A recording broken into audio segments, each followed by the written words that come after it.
दिवाली पर मां लक्ष्मी जी और भगवान गणेश जी पूजा करने का विधान है। इस साल दिवाली 13 अक्टूबर को है। दिवाली पर मां लक्ष्मी की पूजा के साथ साथ उनकी यह कथा सुनने से भी व्यक्ति को विशेष लाभ मिलता है। यहाँ सुने दिवाली की कथा। एक नगर में एक साहूकार रहता था। उसकी एक लड़की थी। उसने देखा कि लक्ष्मी जी पीपल से निकला करती हैं।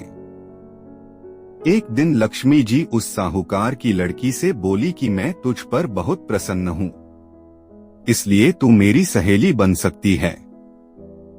लड़की बोली, क्षमा कीजिए, मैं अपने माता पिता से पूछकर बताऊंगी।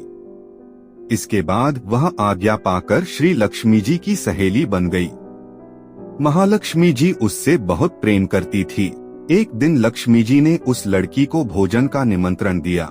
जब लड़की भोजन करने के लिए आई तो लक्ष्मी जी ने उसे सोना चांदी के बर्तनों में खाना खिलाया, सोना की चौकी पर बिठाया और उसे बहुमूल्य वस्त्र ओढ़ने को दिए। इसके बाद लक्ष्मी जी ने कहा कि मैं भी कल तुम्हारे यहाँ आऊंगी। लड़की ने स्वीकार कर लिया और अपने माता पिता को सब हाल कहकर सुनाया।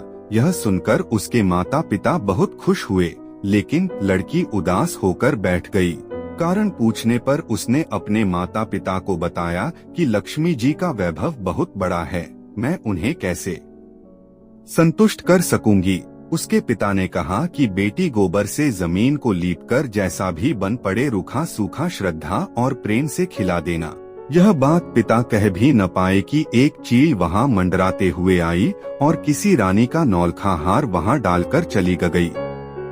यह देखकर साहूकार की लड़की बहुत प्रसन्न हुई। उसने उस हार को बेचकर लक्ष्मी जी के भोजन का इंतजाम किया।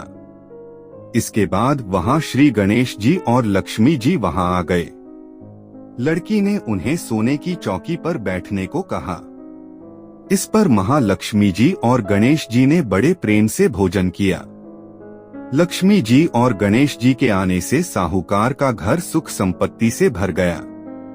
हे लक्ष्मी माता, जिस प्रकार उस लड़की पर अपनी कृपा बरसाई, उसी प्रकार सभी घरों में सुख संपत्ति देना।